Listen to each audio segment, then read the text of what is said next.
Hey guys, welcome back to the Lou Perez Podcast on the Lions of Liberty Podcast Network. And I'm very happy to be joined by my next guest. I've been reading his work for a long time now, for a few years. He's a fellow at the Manhattan Institute, Rafael Mangual. So Rafael, thank you, brother, for joining me. Thank you so much, man. Glad to be with you. Yeah. So, like I said, I've been reading your work for a while, and then we just were able to connect through the magic of X. And I'm happy that we're following each other, especially with your area of expertise, which involves, policy, crime, et cetera, in New York City. Yeah. And let's just say that in the year 2026, there has been a shitload of stuff happening in New York. I'm no longer in New York. I'm in New Jersey, but I look back upon my old home, and I'm like, what's going on? It seems like one thing. I feel the same way, man. I'm born and raised in Brooklyn. I've lived more years of my life in New York than anywhere else. But I too am now in the nearby suburbs, and I worry, man. I'm not thrilled with where the city is. I'm not thrilled with where the city's heading. I don't think it's going to be a particularly bright immediate future. But the one thing that you can always say about New York is that it's never out. It will always recover. Someone will eventually see the gems and the beauty and save it from itself. Yeah. Well, one of the things that we were, I guess both, kind of commenting on, it was during the very cold days of the winter when we had a shitload of snow. Yep. And temperatures dropping to 0 degrees or, below.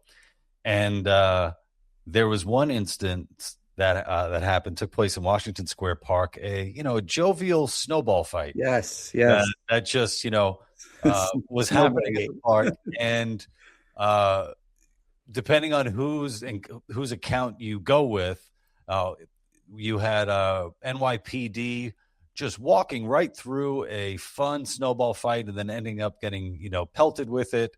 And there were arrests made, et cetera. And from what I saw was the NYPD was not taking part in a consensual snowball fight. Right. They were kind of, descended upon by a bunch of people in the park. And anyone who knows Washington Square Park, it's not all NYU kids like I was, right. A lot of skells, as we call them. Yeah, man. I haven't heard that word in a long time. So that happened. And I want to talk to you about that because it was very surprising to me for many reasons. The biggest reason was I don't remember a time when I was young when I would ever think of throwing a snowball, let alone ice or anything, at a cop. Yeah. I'd be very scared to do so.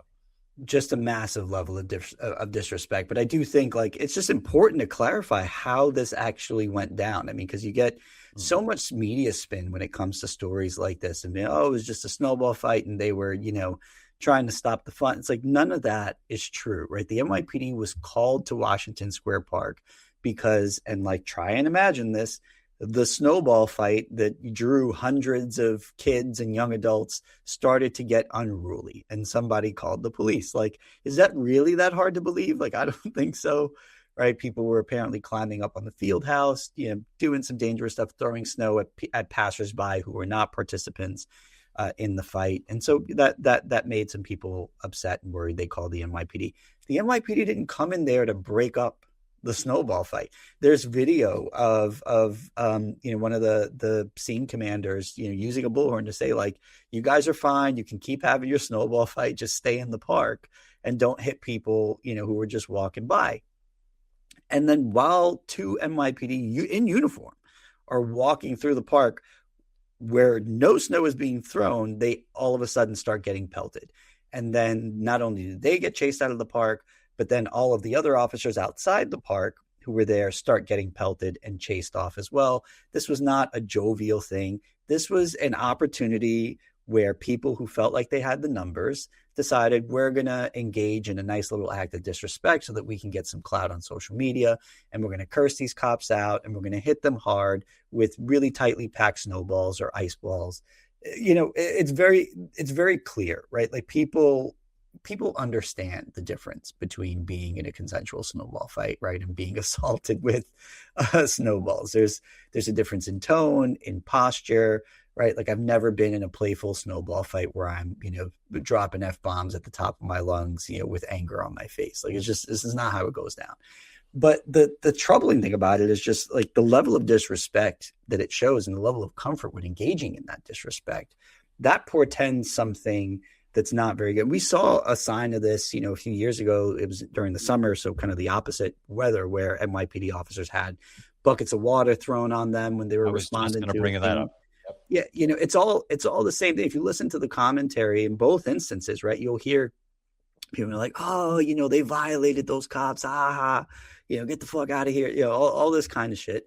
And it's like there's an obvious sort of assaultive and angry undertone to those kinds of things. And what bothers me is that like you have an entire media establishment that's ready and willing to excuse it and to write it off and to pretend that this has nothing to do with the morale of an important institution. Meanwhile, that they would never stand for it anywhere else, right? I mean, like imagine, walking into your, progressive, country day school or public school even, and just deciding like, oh, that teacher that we don't like, yeah, we can just like pelt her with 150 snowballs on her walk from school to her car and totally get away with it. It would be fine, right? Like no one would say that. Yeah. But because it's cops, they are, we've somehow made the decision as a society in places like New York City that they're perfectly acceptable targets of low-level violence and vitriol and disrespect. Yeah, and one cop in particular, I mean, he turned around and the side of his face, like his eye was all, it was all red. He was obvious. I mean, it sucks to get hit with, ice in your 100%. Face. And for however long those days, lasted, and we've already forgotten about them because it's 70 degrees out now and the snow's gone and, no one gets. And I'm going to go smoke a cigar after this. It's beautiful. There we go. But I was getting into it with a lot of people, online who were, defending it with this idea, they're kids and it's a snowball fight, et cetera, et cetera. And I was going hard at, some people. I mean, one guy got to the point where I was like, look, I'm not trying to, persuade you or argue with you. I just don't want to share a country with you, which is a line that I've stolen from my good friend, Michael Malice. It's a good one. It's a good one. And, a guy said something like, a guy who I had followed, he said something like, how soft are you that's your response? And it's like this. And I'm like, listen, let's be real. The same people who are like, you could pelt, cops, with snow and they shouldn't do anything in return are the same people who are like, yeah, it's okay for a homeless guy to piss on the fucking train. Right. The same people are like, it's okay for them to be shooting up in the open. It's the same people who are going to defend every antisocial behavior. And if you not only are they going to defend every antisocial behavior, but they will also, elevate even more trivial behavior that offends groups that they like as, emblematic of some deep-seated hate, right? I mean, look at the reaction to just removing the rainbow flag across, in the National Park Memorial across from the Stonewall Inn. Like people lost their minds. It's like all they did was take a flag down, and that's like an assault on everybody's civil rights. But, pelting people who don't want to be pelted in the face with literally hundreds of snowballs in a barrage, like that's okay, and you're soft if that makes you mad. Yeah. And you wrote a piece a few years back. It was like, I think it was like maybe like 5 or 6 years ago, basically saying, asking the question, is anybody having the talk anymore? Right. Yeah.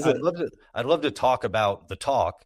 For those of you who don't know what the talk is, it's often, attributed to, say, like African-American parents talking to their children about how to comport themselves if they're ever pulled over by a police officer. Right. And it's, this idea comes out of a fear that, one false move, if you say the wrong thing, if you disrespect, you could end up dead. Right. Right. Yeah. I mean, the reason that I wrote that piece, in part because the talk and that whole meme was just, very popular at the time, in part because our former mayor, Bill de Blasio, had ruffled a lot of feathers on the campaign trail before he became mayor, saying exactly that because he had a black son. He was in an interracial marriage at the time. That he had to give his son the talk, and how it broke his heart that he had to tell him that he had to be especially careful around the police because he wasn't white and therefore was a candidate for being, summarily executed on site for simply, pulling out his wallet in a threatening manner. When in reality, like the vast majority, 99.99999% of people are incredibly safe around cops. They're safer around cops than at any other point in the day. Police officers almost never use force. They almost never use deadly force. But that's not the narrative. And so there was this idea that there was this sort of fear that courses through Black America that drives, parents from generation to generation to have this talk with their sons in particular, in order to keep them alive. And yet you have this like trove of videos online of young Black men and boys disrespecting police to their faces and taunting them and assaulting them, whether it was throwing water. I think that the water bucket thing was the lead of that piece. But, videos of them chasing officers out of their buildings, cursing them out, throwing things at them, approaching them on the train and, telling them, just suck my dick. What's your name? Just horrible things that, like they act in ways that are just completely contradictory to the meme. If the meme is like, we have to be so fearful of police that we have to give this talk to our sons. And yet the behavior is like, we're going to taunt you and throw things at you and assault you. Those two things are in tension, right? And so I think I titled the piece something like, is this what fear looks like? Because, it's clearly false. It's clearly a pose. Right. I mean, the whole idea that police are murderous, trigger happy, unpredictable Neanderthals. Right. If that were the case, you wouldn't antagonize them.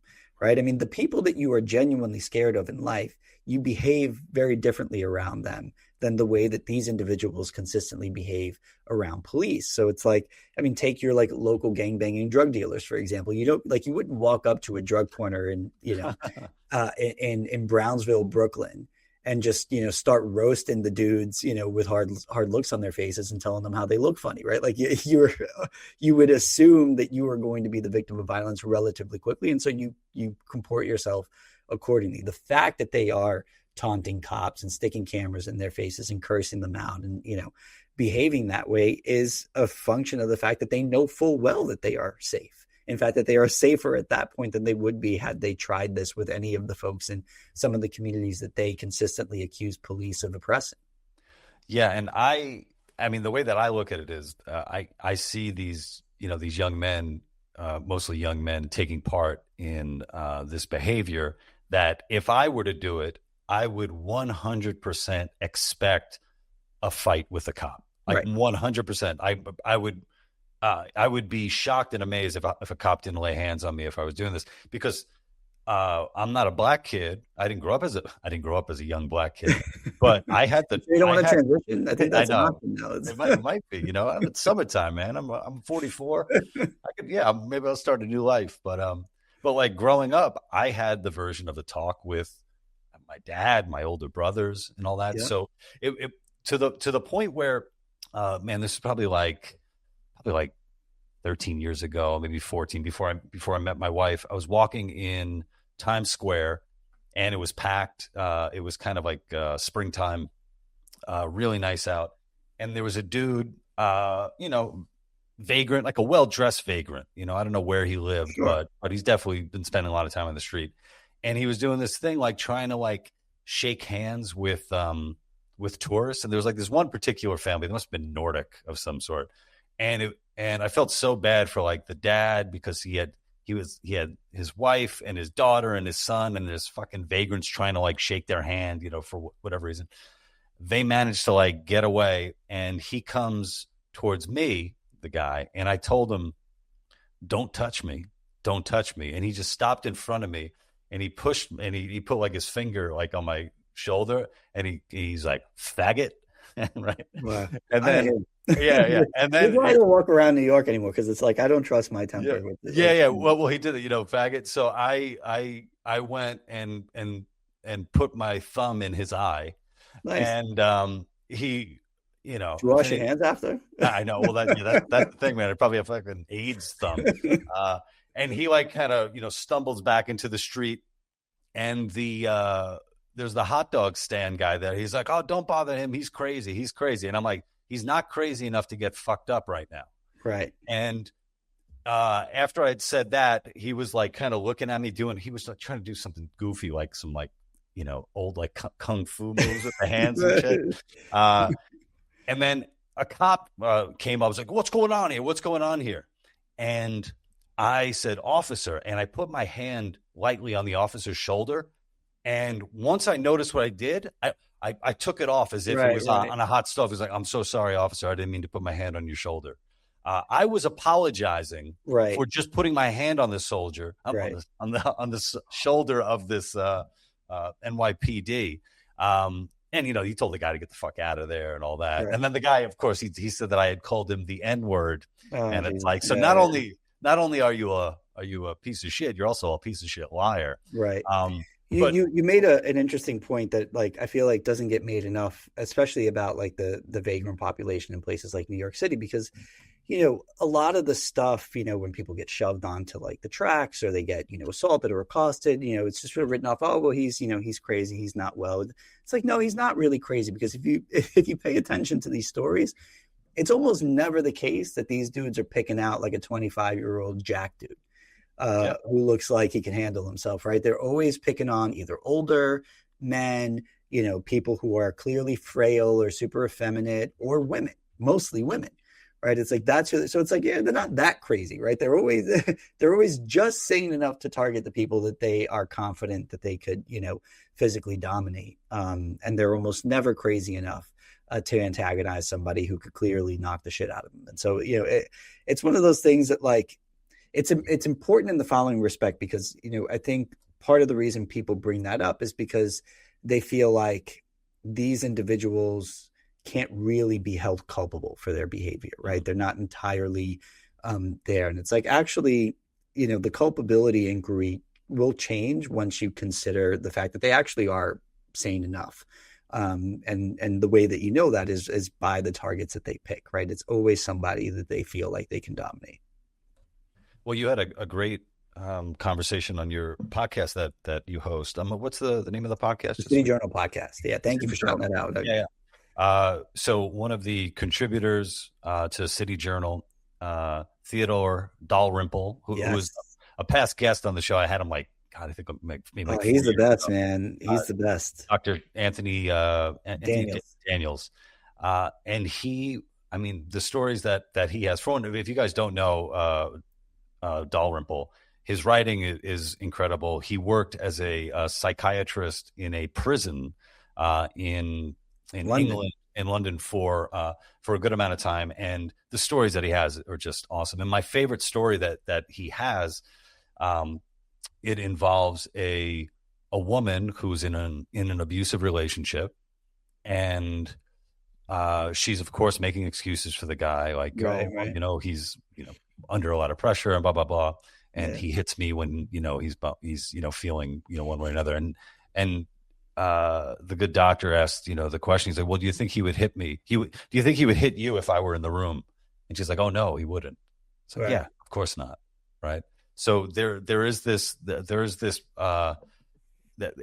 a breakdown in any of the justifications where it's like, hold on, they are rational actors, and as long as you allow them to get away with, you know, with what they're doing, we're all in for, you know, a really bad time. And look, I mean, even to the extent that someone isn't a rational actor, right? I'm open to the possibility that there are people who are committing offenses who are completely irrational when they're committing those offenses. But that irrationality is on its own a justification for removing them from society, right? Like you know, a lot of people talk about like the criminalization of like mental illness, for example. And it's like, look, what matters to me more than anything else is not that they go to jail or to prison. It's that they're removed from society, a society that they clearly can't handle living in with freedom, right? So whether that looks like, you know, compelled inpatient treatment in a secure mental health facility or a jail cell, like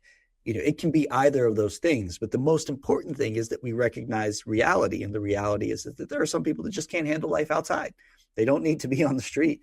Not only do they not need to be on the street, but leaving them on the street is actually not just a danger to everyone else, but to those people themselves, right? Their own life expectancy goes up when they come into contact with the criminal justice system, which is like, I was doing a panel discussion at the Legal Aid Society a couple of weeks ago.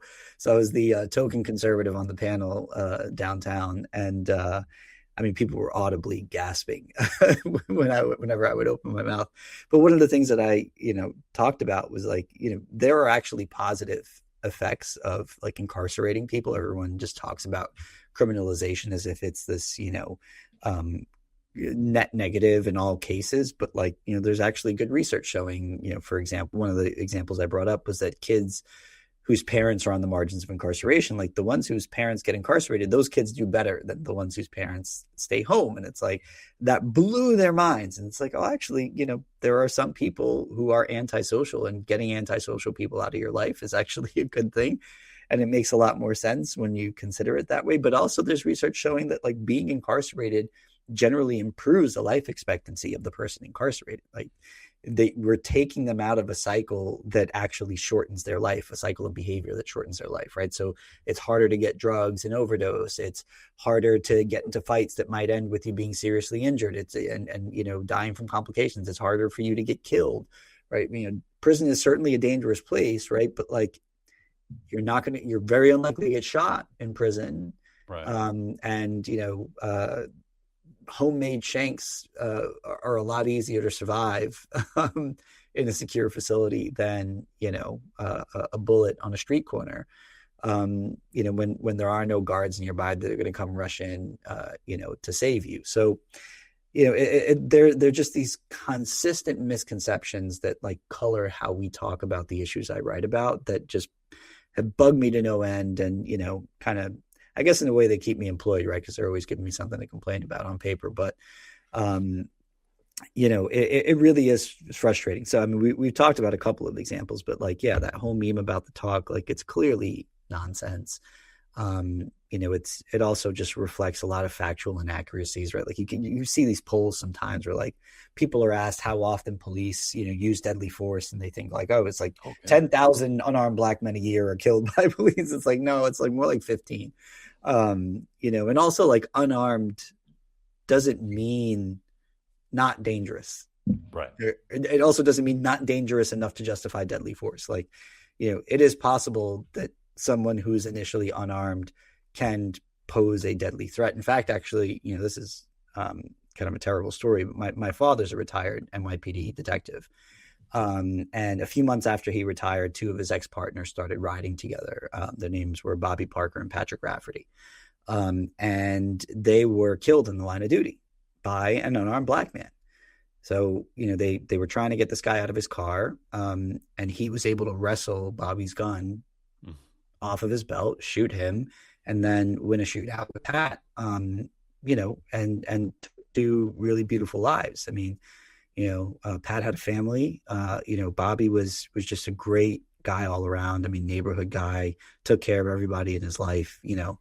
Two sweethearts who lost their lives to somebody who, the Washington Post would consider, an unjustifiable murder in their database because, the guy was unarmed. It's like, well, what does that really mean? Yeah. Yeah. Oh man, that's tough, man. And yeah, and it also, I mean, it also goes to show too, to the idea of the talk. I mean, every police officer is armed, but they're open carrying, right? So the risk is always there for for a hand to go and to to take your gun. I watched a video recently. I don't know where it was. Maybe it was in Chicago, but it had to do. It took place on one of the subways. And apparently this guy was, smoking, I think like a cigarette on the subway, and a woman told him to put it out, and he insisted on smoking. Like, fuck you, bitch, I'm gonna smoke this. And she was carrying, and she pulled her gun and told him, to stop. The guy didn't stop. He kept smoking. And I forget who who provided like some commentary on it that was really really smart. It was like this woman put herself in a really bad position by 100%. pulling her gun, because Yeah. now it's like he just told you to go fuck yourself and you have your gun. Now what are you going to do? Right. You know? Yeah. I mean, people need to understand there are a lot of people who are carrying firearms who are kind of new to that, domain. And look, it's a heavy responsibility, right? Sure. When you got a gun on you, it's funny. Like I often carry, and like when I'm carrying, I feel like I behave myself much better. Like especially when I'm driving, like I'm way less likely to, get into it with somebody on the road if they cut me off or something like that, just because I know it can escalate in a way that's like different. But look, man, just to all you listening at home, do not pull a firearm unless you're going to use it.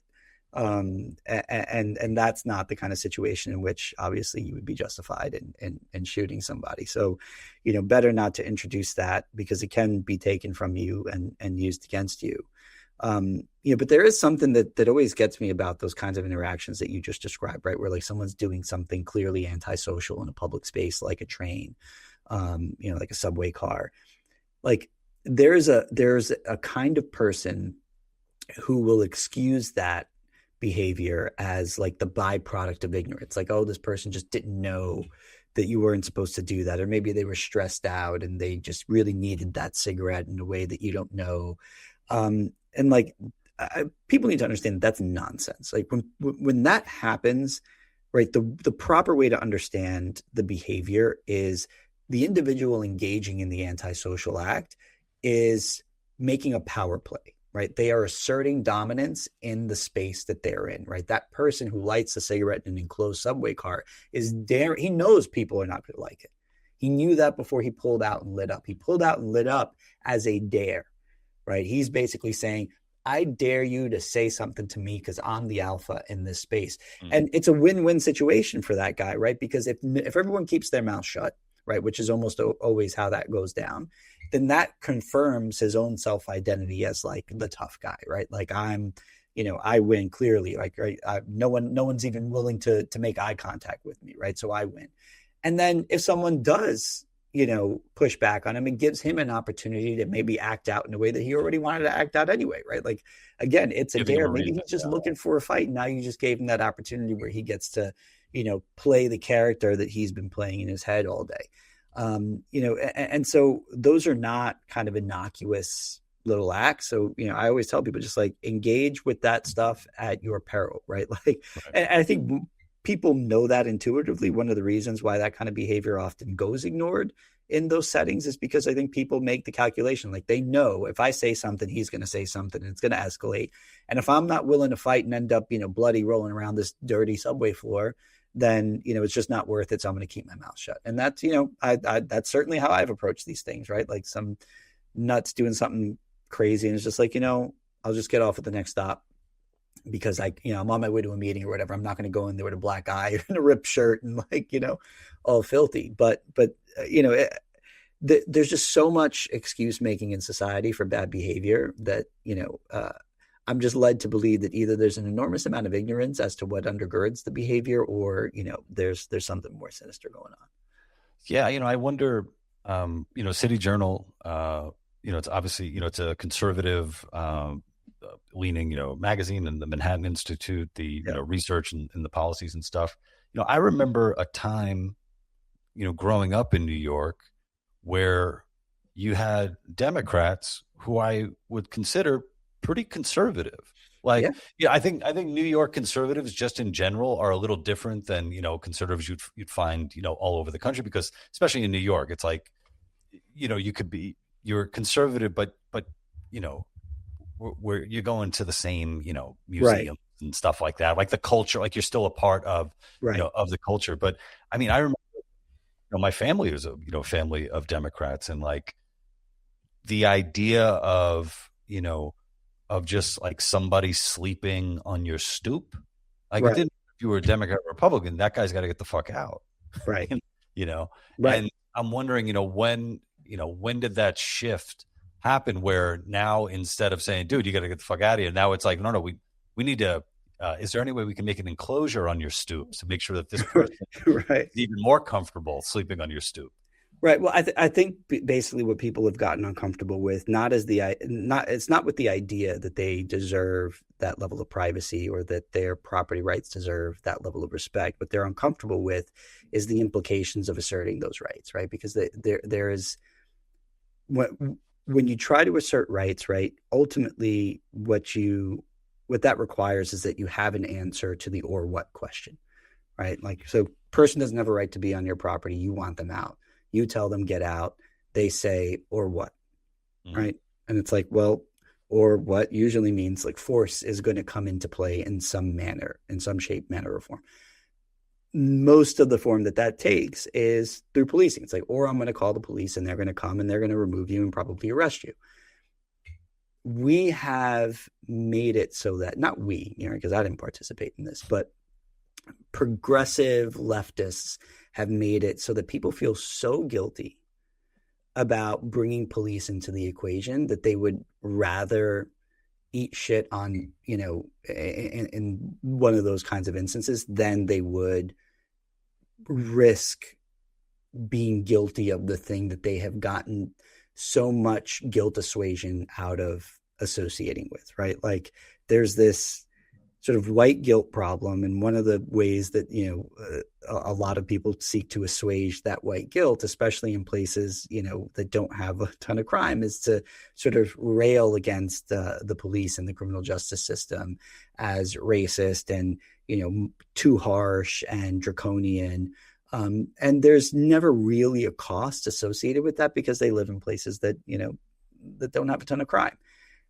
But in those few instances where they do find themselves on the victim side of the equation, in a lot of cases, they'll talk themselves out of, participating in the enforcement process. There was I forget exactly what the details were, but I remember it made a lot of news. There was like some episode in Prospect Park at the dog run where like somebody's dog got assaulted by some crazy person, and then like the victim was going to call the cops, and then like the community had this talk, and they were like, I think should you really do that? And it was like Susie Weiss, I think, covered that. I don't know if it was Free Press or the New York Post or something.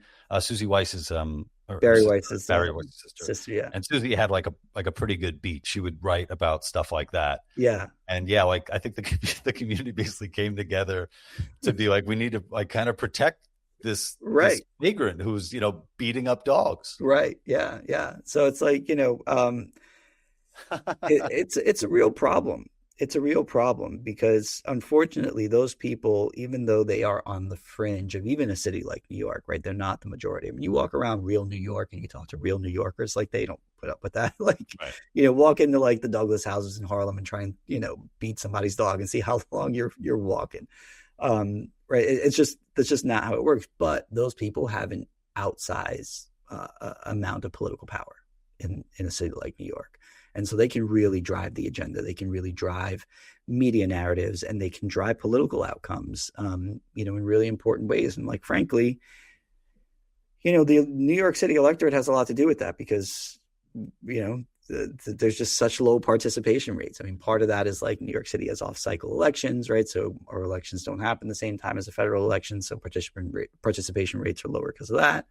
But, it just can't be the case that you're going to get good governance out of, politicians who, only really need to win the Democratic primary because there are no, viable Republicans running against them. And, you have 15, 17, 18% of eligible voters turning out in those primaries to decide the races. It's like, well, you're just kind of handing this fringe group more power than they actually have. And I think that's how you end up, with the direction that New York City is going in now.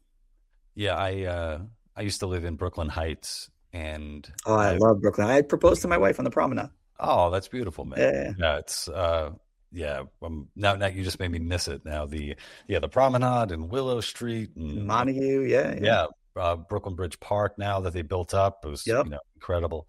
And so even though I moved away, I still keep my my Nextdoor app for that neighborhood. Yeah, and I describe it as it's like I'm stalking an ex-girlfriend whose life is getting worse without me in it, So the shit that pops up there is is amazing. And just to talk about like, there are conversations that happen where it's like, hey, this guy, robbed my bank, robbed my bike or whatever, and here's his description. And then someone will say, well, why didn't you include that he was a black man? Don't you know this perpetuates, stereotypes? And for a second, you're like, wait, this has got to be a bit. And then you go and you look at the other comments that this person's left. It's like, oh no, it's not a bit. Roasted. They totally believe this. Like, how dare you describe accurately the criminal who, just, brutalized you. Look, this is a thing, man. I went to law school in Chicago at DePaul University. And, we would have these public safety alerts all the time because, DePaul had two campuses. They had a campus downtown where the business school and the law school were, and then they had their main campus in Lincoln Park. But a lot of the students, were consistently targeted, and sometimes for really serious crimes, right? Like you had students who were brutally sexually assaulted, who were robbed at gunpoint, who were violently assaulted. And like the public safety alert would come out and they would describe like the person's wearing, maybe what kind of car they were in, but never the race of the individual. And it was just like, it's what good does that do? I mean, what am I gonna, Like, oh, he was wearing a jacket. Like that's cool. It's 50 degrees outside. Everyone's wearing a jacket. Like, in MAGA country, in Chicago. That's right. That's right. Yeah. But I think all of this sort of comes out of this like sense of guilt that people have been made to feel, in part because they've been lied to. They've been sold this bill of goods about how the criminal justice system is racist and oppressive and draconian. And it's like everyone has it in their heads that like, some poor, 17-year-old black kid is going to smoke pot for the first time and he's going to get caught and he's going to get 30 years and he's, going to come out a hardened felon, and have to live a life of crime because no one else will hire him. It's like, no, the reality is just like going to prison, man, takes some doing. It takes, my colleague at Manhattan Institute and City Journal, Heather McDonald, she had this great line in a piece probably like 10 years ago now where, she called a prison sentence in the United States akin to a lifetime achievement award for persistence in criminal offending. Because, like if you look at prison populations in this country at the state level, which is like where 90% of prisoners are held, on average, these guys have somewhere between 10 and 12 prior arrests and 5 and 6 prior convictions before their most recent incarceration.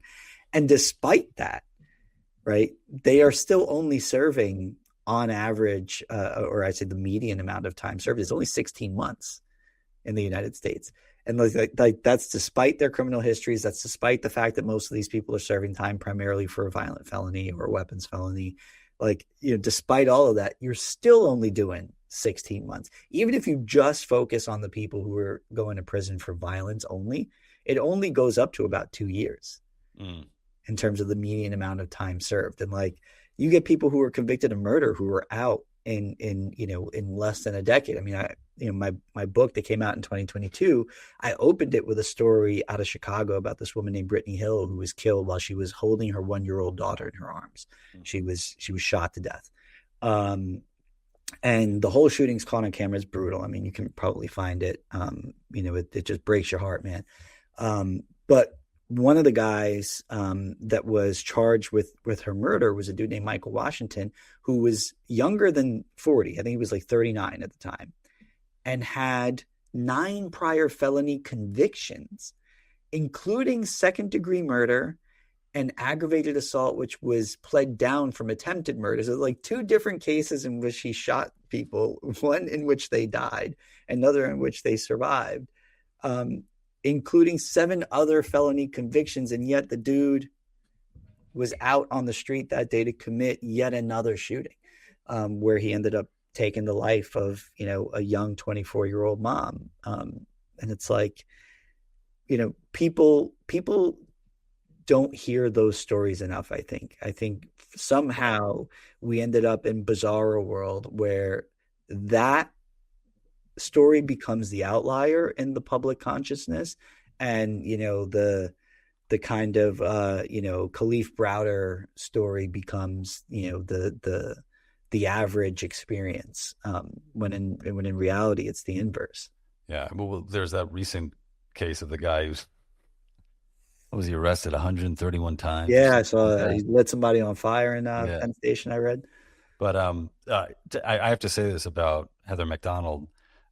She red pilled me before Is red that pilling right? was a thing. Yeah, and I'll tell you how it happened. So I was very much like I guess on the left when it came to kind of like civil liberties, Yeah. like policing and that sort of thing. So as a I'm a card carrying libertarian, but I might disagree with a lot of my brethren on the Libertarian Party. Yeah. So at the time, I was reading a lot of Mother Jones. Uh-huh. Like that was my go-to. I was reading Mother Jones, Radley Balco. I was reading. Oh yeah, I debated Radley Balco once. Oh no, is it Yeah, online? it's not, you can find it on YouTube. Cool. And the best thing that Mother Jones did, there was an article, and I don't know who wrote it, but it was basically like, hey everybody, if we want to make the strongest case that we can make for our side, we need to contend with they didn't call her a bitch, with this bitch Heather McDonald, and that sent me down Heather McDonald road, where I started, reading her stuff, and then things become shocking. Like, wait a minute, people aren't in jail just for, a joint, et cetera. And years later, I hosted a podcast called Unsafe Space, and she was a guest on it and stuff. And Amazing. She's been incredible. She's like, she's the best. The balls on that woman. I think it's kind of like Heather McDonald and Coulter. Just really. Really, Heather's fearless, man. Yeah. I've got some great Heather stories. Some I can tell, some I can't. But no, Heather and I actually went out to UC Berkeley back in 2024 for a debate series with a bunch of police abolitionists. So it was like a series that was co-hosted by Chesa Boudin and John Yoo. Beautiful. Was it the Weather Underground? That's right. The Scion of Weather Underground. Yeah. So, and I debated him too, actually, a few months after this, on a podcast. I think it was called The Disagreement. Anyway, so Heather and I get invited to be like the conservative voices on this thing, and so we decide to bookend the day. So there's like a morning panel, a bunch of panels throughout the late morning and early afternoon, and then, a late afternoon panel. So I did the late afternoon panel. She did the very first panel.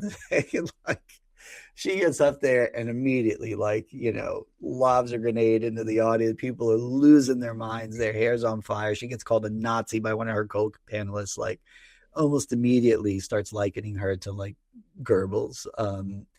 And it was,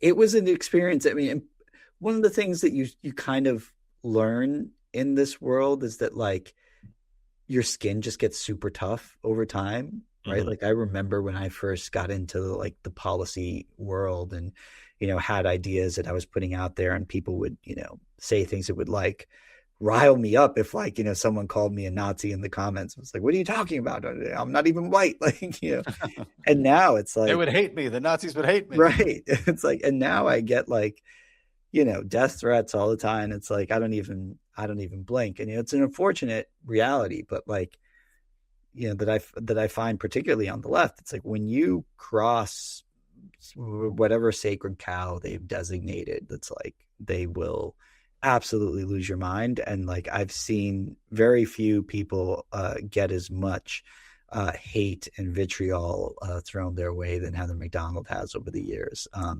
So I was proud to team up with her for that series. I thought we absolutely crushed everybody on the other side. I think that's actually why Chesa Boudin decided to debate me a few months after that. I think he felt like he needed to get back a win, and fell very, very short of that, I think. So, well, when it comes to a lot of this stuff, criminality and a lot of like policy and seems to be, basically pro-criminal. If you're letting a guy out of the joint 130 times, you're fucking pro-criminal.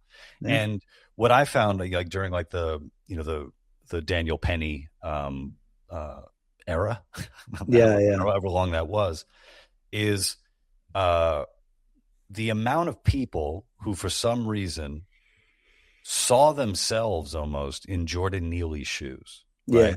The amount of normal people Right. who saw themselves in the shoes of a guy who, listing some of his past crimes, he broke a woman's face open. He punched he beat up another old man, tried to abduct a little girl. In my world, complete piece of shit. And look, technically, I'm a minority. Luis Perez, that's my, that's my name. I'm, Latino. I occasionally get caught up, and I sort of, applaud and, give accolades to when Latinos do something really cool. Yeah, that's awesome.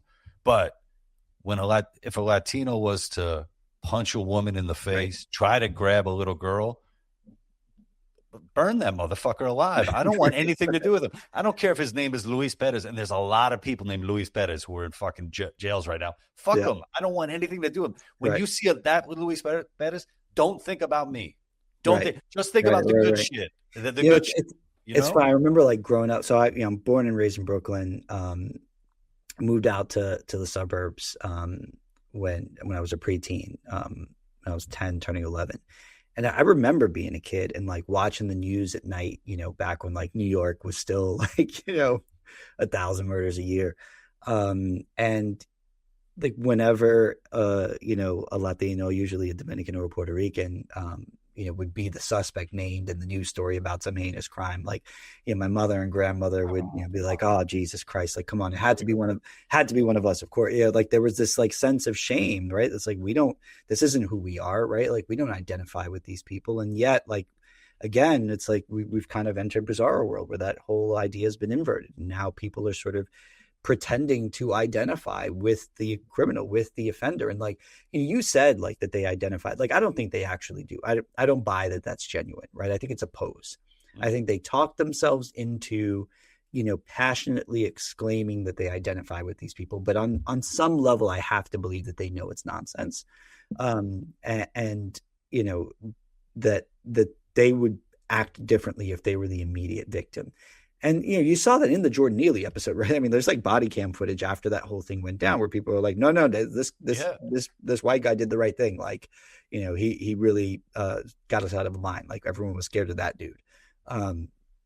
That's how, normal people react in those things. But again, we've created this world where the only way for you to get political and social credit and points is if you kind of act out this meme where, you are pretending to be either the savior of or the ally of whoever, polite society has deemed among the oppressed. And that's your one and only path to assuaging the guilt that you are born with, because that's what so many white people are told, right? They're born with this original sin that, white skin is itself this kind of sign of evil and something that needs to be corrected. And it's well, how do I do that? It's well, you have to be a good ally. It's well, how do I do that? And it's well, they just find the least costly way to do that, right? It's well, I live in a really safe neighborhood, so I'll go ahead and advocate for policies that are going to make, places I would never allow my kids to go on their own more dangerous. But, my life's not going to change. But, I'll get to say that I'm one of the good ones. Yeah. Something I wanted to definitely talk to you about is, the new mayor of New York, Zohran Mamdani, which, it's funny hearing the discourse when it comes to race and stuff like that. And, people call him a brown guy, brown person. And I'm maybe it's just because where I grew up, and I'm I think it's a little light for me, man. I think we could have had the black guy, the actual African American. Sure. We got the fake African American, Ugandan, Indian. That's right. He put that on his Columbia application, didn't he? Right. I forgot about that. Yeah.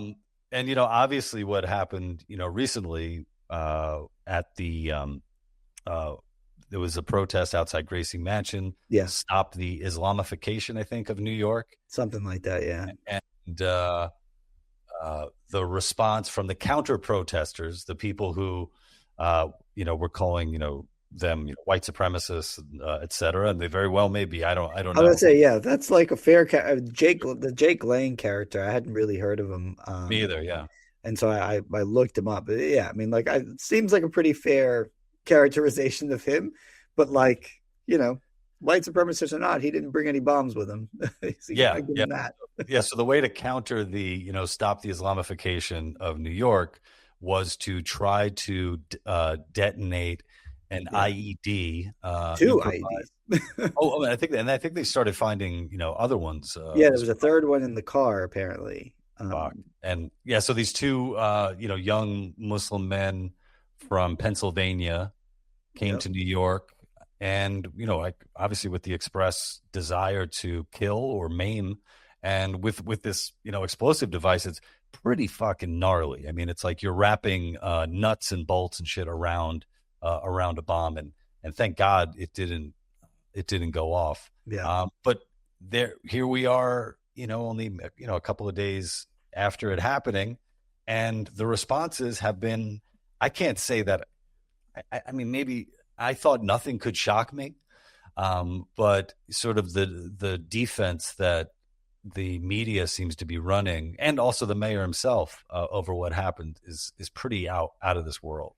Oh yeah, man, it's been wild to watch. I mean, look, there are still people who are under the impression that the mayor was targeted, right, because of the media coverage. The media coverage, you saw all these headlines, bombs found outside Gracie Mansion during anti-Muslim protests. Well, like, what does that give you the impression of? It makes you think that these anti-Muslim protesters left a bomb outside our Muslim mayor's house and tried to kill him. It's like, actually, no.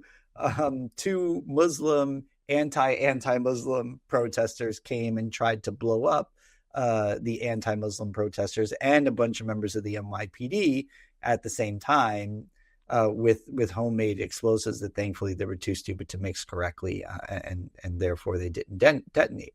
So actually reminds me, I mentioned my dad already, who's a retired cop, and I would often ask him when he got home, like, how was your day or whatever, and he would always give me the same line, which was, "Thank God they're not masterminds."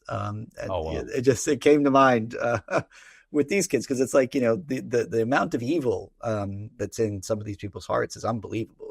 Make your bones chilly, but thankfully a lot of them are just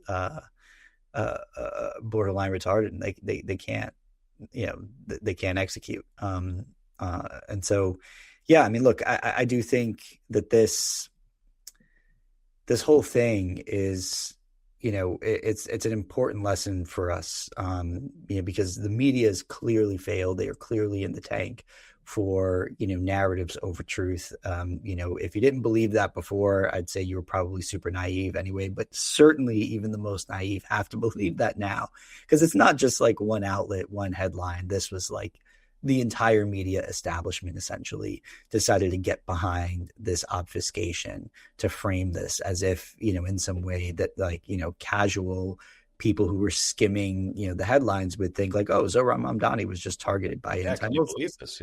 Yeah. Right. So, like, you have that part of it. And then you have, the mayor's response, which, I mean, there's so much to criticize. I mean, like, first off, two people tried to set off two bombs in Manhattan, on the Upper East Side of Manhattan, and we don't get a statement from the mayor until the next afternoon. Right. So that's number one. Whatever he was going to say, it was going to come too late, because he didn't speak until the very next, a full day basically had passed. Then his initial statement is just like, the very first sentence of the statement calls out Jake Lang by name, condemns him as a white supremacist, condemns the anti-Muslim protest, and then, like, has some kind of mealy mouth thing about, like, violence is intolerable or whatever. Like, we didn't get the names of the alleged perpetrators, even though those names were public at the time and would have given us a clue as to what their backgrounds might have been. There was plenty of available evidence at the time, and certainly evidence that maybe wasn't publicly available, but that he had access to as mayor, of their, Islamic jihadist intentions and motivations. And yet he didn't call out their motivations and he didn't call out their names. And it's like, well, what reason could there possibly be for someone like Jake Lang to get top billing in a story about two, Muslim jihadists throwing bombs at police and, anti-Muslim protesters, and not even naming the anti-Muslim nature of the attack, not even naming the attackers, even though they're two adults, both of whom, were arrested and had their names out publicly. Even, the press conference that he gave a day after that initial statement, he mentions terrorism one time, and it was in like the most passive, kind of voice possible. And just like contrast that with, some of the other people who, condemn this, including the police commissioner, who I thought gave great statements, just in the immediate aftermath of this event, but also in the days following. It's like, we should be speaking clearly about this stuff. And, it just makes it hard to resist the idea that, the mayor was trying to do exactly what those media outlets were trying to do, which was kind of obfuscate, because, the reality was more inconvenient than the narrative that he tried to spin was. And I think ultimately that just leads us down a path in which, people are going to lose more respect than what little remains for these media outlets, which is not good for anybody, right? Because if you're just inherently suspicious of every source of information, truth is just almost impossible, to agree on. But then so there's the sort of rhetorical critique, but then there's just the critique from a hard policy side. And I can't resist doing that, being a think tank guy. So you'll have to bear with me. But Mamdani campaigned in opposition to a lot of the things that the NYPD does, particularly around protests and how it polices protests. And one of his campaign promises was to disband a unit of the NYPD called SRG, which stands for the Strategic Response Group.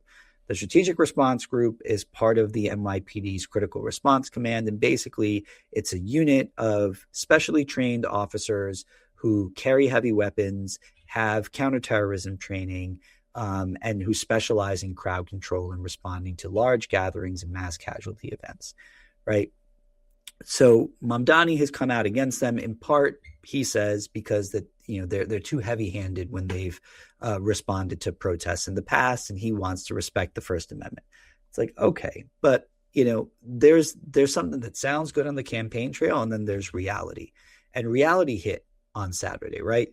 Because here's what we had so many flags, right? You had New York City being in a heightened alert level in terms of the broader terror threat, given the conflicts in Iran that kicked off about a week before this happened. Right. That's a good You've got a protester, an agitator in Jake Lang, who is going to draw an angry crowd, who has a history of inciting violence and or at least being responded to violently by counter protesters. We don't know what happened to that goat, if he fucked right. that man, I might have sacrificed him on the sidewalk. Yeah. Then you've got a planned counter protest that you've known about for over a week. Both of those things are going to come together at a super sensitive location in Gracie Mansion. You have the subject matter of the protest and the counter protest, right? Which all of these things being true, and yet SRG was not on the scene at those protests and counter protests. Had they been, maybe things would have gone differently. Maybe, had the NYPD had bomb sniffing dogs in the area, maybe if they had plainclothes officers mixed in with the crowd, maybe that guy wouldn't have been able to light, not one, he lit through, ran back and lit and threw and 2 IEDs, and then was able to run away before he was eventually chased down and arrested. That ought to be very disturbing to all New Yorkers, right? Yeah. These are 2 schmucks from Pennsylvania who made it into the city with, highly volatile homemade explosives, and then were able to get 2 explosives off before anybody put hands on them. Like this is not the time to screw around with protests. I mean, I have a piece today in City Journal, kind of asking the question about whether this is going to be a wake up call for Mamdani. I mean, it really should be. It's like, it may sound nice to say like, oh, the SRG is too heavy handed, blah, blah, blah. But like, reality is that New York is a consistent top level target for terrorist threats. Protests are particularly soft targets because you have big crowds that people who want to do bad things can mix into. And give themselves, a sort of a sense of anonymity, at least enough to commit crimes. Like, let's say it wasn't explosives. Let's say like they just had AK-47s in a bag and decided to pull them out and spray everybody. Right? They would have done incalculable damage. So these are not low stakes decisions. I know this guy's been the mayor for 2 months, but like, hey, this is the big leagues, man. Like, get it together. You cannot leave places like the Upper East Side vulnerable to this kind of stuff, right? Because the next attack may not come from two shithead kids who don't know anything, right? It may come from much more sophisticated people who have more resources behind them and more training behind them. And how's that going to go down? And also, I mean, if anybody's listening to this, I'm sure you guys have seen the meme of the lefty retard who's like, we welcome everybody in New York. Oh, yeah. And then the fucking bomb thrower, Allahu Akbar, just throws the bomb over. It's truly is like just just so poetic. Yeah. But the reality is, like, no matter what that guy thinks, the bomb didn't go off. Right. Had that bomb gone off, not only would police have been, injured or worse, and the, anti-Islam protesters have been injured or worse, but the very comrades who were closest to the bomb. So in a way, it's sort of like with this Mamdani as a mayor, it's like just for self-preservation, right? You really got to step up when it comes to public safety for your own protection. It's the one thing that you have to get right for a city like New York to work. And let me tell you something. New York takes a lot for granted, I think, that it really can't anymore. The world is different post-COVID. People can work from home now. People don't have to live in the city to, take advantage of the same opportunities that required them to be in the 5 boroughs, in 2019. More and more people are moving out of cities and into suburbs where they can buy, property at more affordable prices. They're getting more space for their money. Public safety levels are much safer. New York offers amenities, right? It is kind of like Mike Bloomberg put it. It is in a lot of ways a luxury product, right? But when you pay for a luxury product, you expect luxury in return. If what you get in return is filthy subway stations, subway cars with vagrants who are shooting up out in the open, or like smoking pot on the train, or in my case, twice actually in the last few years, I've had people literally light crack pipes on moving trains that I myself have been in, right? Like that just never happened before that, right? They never give a hit. They never give you a hit. They're always so selfish, right? Just keeping all the fun to yourself. But like, people are not going to continue paying $5,000 a month for a 400 square foot studio, in a cool neighborhood where they're going to, buy $9 cups of coffee. If you can't get the one basic thing right, which is that, people need to be safe going to and from the bar at 2 a.m. on the subway. Like, the city needs not just to be safe, but it needs to feel safe. Public spaces in particular need to be secure. And you know what? None of that is going to happen unless you have the NYPD leading that effort, right? There's just no world in which a Department of Community Safety, where these unarmed social workers are going to, keep vagrants in line and keep drug dealers in line and, keep these teens who are doing these takeovers now. There was like a big one at the mall in the Bronx, at Bay Plaza, where, it was like 50 fights broke out, and like, like that can't happen in a city like New York for it to work. It just can't. And if New York continues to take that for granted, it's going to learn very, very hard that, people are not going to stick around. Well, it's only March of 2026. Rafael Mangual, thank you so much for joining me. Guys, like I said, I've been a fan of Rafael's writing for a while now. Definitely check out all of his stuff. Check out the podcast as well. for Yes, please city join journey. us. I All right. appreciate it, man. Thank you so much for having me.